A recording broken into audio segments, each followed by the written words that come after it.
Yesterday, I watched $5,000 WCOOP main event second chance, and as you guys can see, the stacks are crazy over here. And this is the hand I just picked out because this is very typical hand where a lot of mistakes, even at the highest stakes, can happen.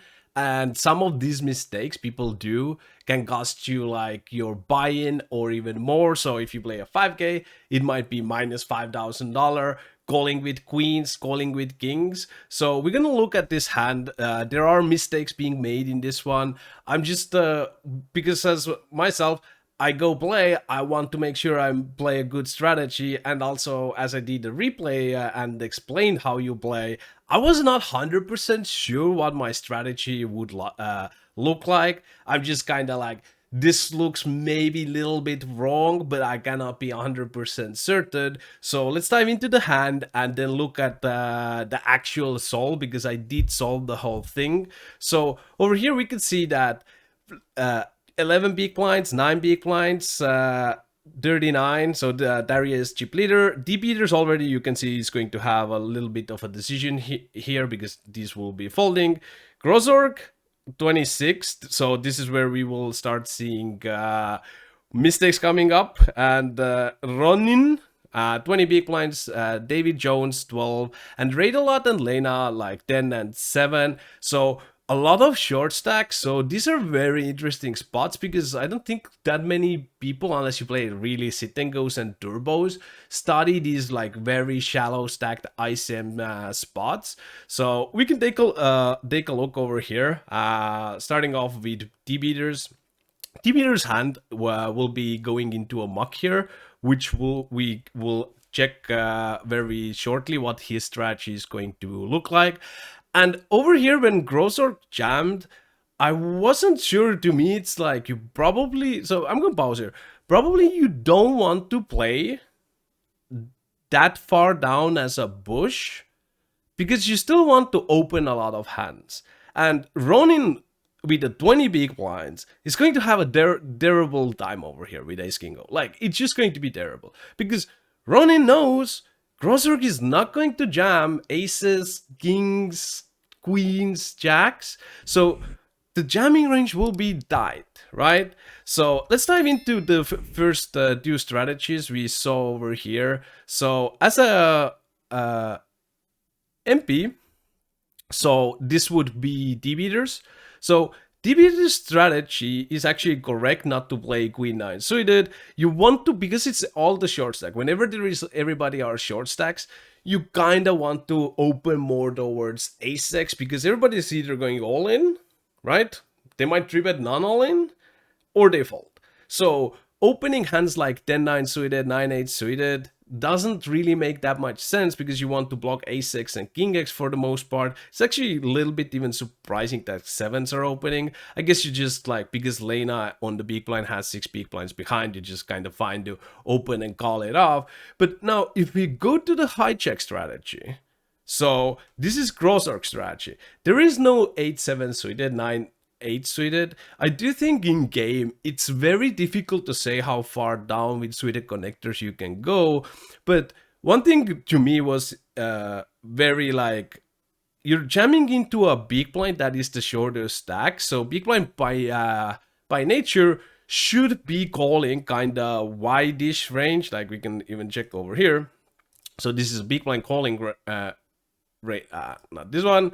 This is big blind's calling range. It's kind of wide-ish, and your 9-8 suited is not blocking anything over here, kind of. So you're not that interested in getting that one in, I kind of felt. And like we can see over here, it's more towards like suited cards, your small bears, suited ace-x, but you don't really jam like even ace king o, ace queen o is mixing. So you do have this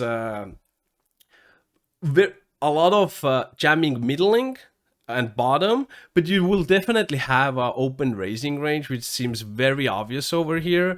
And for that reason, Ronin is going to have a very tough decision because this is not top of the jamming range at all. This is middling cards, but he needs a lot of equity to start making correct calls over here. And over here, if we look at the jamming range, you can already see ace king O is about minus 260. So you might think like, oh, it's only losing $260, kind of whatever, right? But if you really think about high stakes games, like especially turbo-ish games, you're probably operating with 5% ROI there. Like typically, like you're not going higher than that typically. So $260 is all that 5% ROI you actually make. So if you're going to start making a lot of these mistakes with in final table, well, maybe you're not even winning 5% at this point, right? And what's crazy over here? BBC Brieflop Sharks and Trainer, the most effective way to train and improve your poker skills. Get yours now.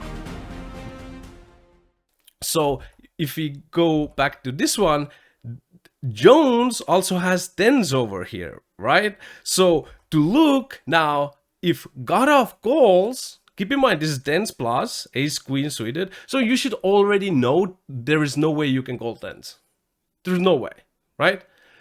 And if you look over here, you can't even call with kings. This is like the crazy part, because again, minus $392 if you call kings on the button here. I could honestly say I would not have folded kings on the button here. Like, I would probably fold queens. That makes sense if I think this is what my opponent, one of the opponent's range will look like. This makes a lot of sense.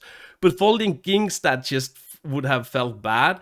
But if you look over here, queens are actually losing $6,265 over here. So if you're on a button in this exact spot and running calls and you are going to call with queens, you're making minus, I don't know, 110% ROI, 120% ROI mistake.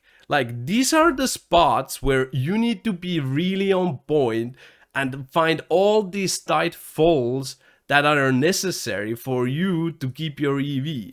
So even if the cutoff finds the fold over here, we can even see the small blind with 10 big blinds. Same story, minus $4,254. What about Lena? 6 big blinds folding queens. Good luck finding that. Minus 658, right? This is like really big ROI mistakes that can very simply happen. We can even look for Lena, like ace king suited, you call minus 2k. Ace king O, you call minus 3k. This is more than half of your buy-in, right? So it's very important to get these spots correct, and it's very important to understand this calling range, because once you understand this calling range, you probably will understand the whole your own strategy way better in general. So keep these in mind. And yeah, let's play the clip, see what happened in case some of you didn't watch the replay. So Rodin did go ahead and put it in the middle. David Jones thinks a little bit about it and throws it in the muck eventually. But you can already see like him even thinking about it. Like, it's not close. Like, queens were not close. So this is like the crazy part of that. But yeah, that's it. And see you on the next one.